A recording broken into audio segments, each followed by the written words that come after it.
OneNote saya dah sertakan nota untuk chapter 13. Tapi saya sempat tukar muka depan je. Yang dalam-dalam tu saya lupa nak tukar. Sebabnya sebenarnya chapter 14 lah. Okay, so saya lupa nak edit. So never mind, dia punya content dia sama saja. So untuk chapter 13, apa yang you all kena tahu? You all kena tahu tentang what is the conduction.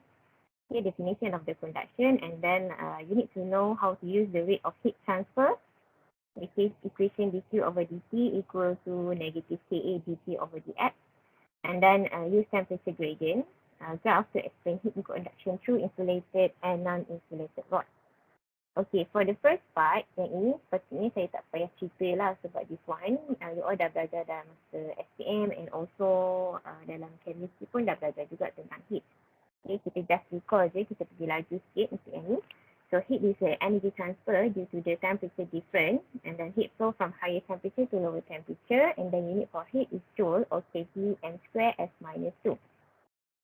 Okay, so keyword dekat sini yang paling penting adalah heat tu adalah sejenis energy, and then heat ni akan wujud sekiranya ada perubahan temperature. Okay, di mana the flow of the temperature the flow of the heat is starting from the higher temperature to lower temperature. Okay, for example, kita ada 30 degree dengan 10 degree. So heat will be flow from higher temperature which is 30 degree to 10 degree Celsius. So kita ada 3 mechanism of heat transfer, the thermal conduction, convection and thermal radiation. But for our syllabus, untuk yang baru ni, the latest syllabus, kita hanya bincang tentang thermal conduction only, which is the heat transfer if you do have a contact. Okay, kalau untuk convection through a carrier agent, and then for the thermal radiation, melalui wave lah, the heat transfer. So our focus is about the conduction.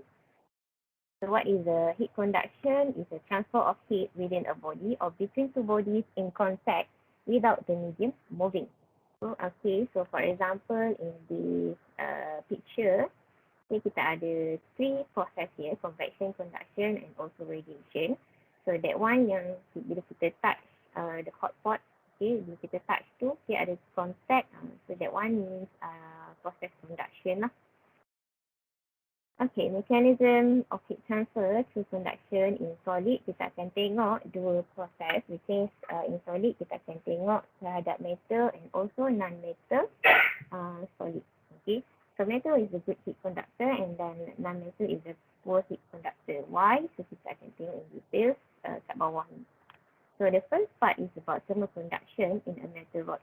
Okay, so dalam metal rod, okay, sebab because of the rod ni adalah metal, so dalam metal kita ada free electron. Okay, dan kita tahu electron dia punya jisim dia, mass dia sangat-sangat ringan.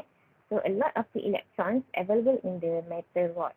Okay, so what happen bila kita hit dekat one part of the metal rod, kita katakan dekat bahagian A tu, so free electron ni dia akan bergerak. Okay, dia akan ada kinetic energy, so dia ada energy bila dia receive heat tu, and then dia akan bergerak dengan lebih cepat. Okay, sebab apa dia lebih cepat? Sebab dia free electrons and then dia punya jisim dia sangat-sangat ringan, so dia bebas untuk bergerak. So dia akan collide dengan colder molecules at B. Okay, so then point B tu akan menjadi panas juga akhirnya. Compared to the non-metal rod. Okay, dalam non-metal rod, kita tak ada free electron. Okay, itu beza metal rod dengan non-metal rod. Okay, tak ada free electron. You do just have a molecule. So molecules at A, point yang sama juga. Tapi sekarang kita guna non-metal rod. So molecules akan vibrate. Okay, dia tak free bergerak macam free electron tadi. Dia vibrate saja. Okay, so bila dia vibrate, dia bergerak-gerak gergedik kiri kanan tu. Okay, so dia akan berlanggar dengan molekul yang sebelah dia and then heat akan transfer along that way. Okay, collision cold and hot molecules akan berlaku. So heat of energy transferred sehinggalah B become hot. Okay, so ini adalah not penting lah macam saya kata tadi. The transfer of energy by free electron is found to be faster compared to the transfer of energy by vibrating molecules in the liquid. So that's why untuk metal dia adalah good conductivity. Okay, so kenapa elektron ni cepat heat transfer dia? Sebab dia ringan dan juga boleh bergerak lebih cepat lah sebab dia free kan. Alright, the next one is about the rate of heat transfer. So bila kita bercakap tentang kadar kelajuan molekul tu ataupun free electrons tu bergerak, so kita akan compare dengan time taken to heat transfer. So kita akan bercakap tentang rate. Okay, apa-apa.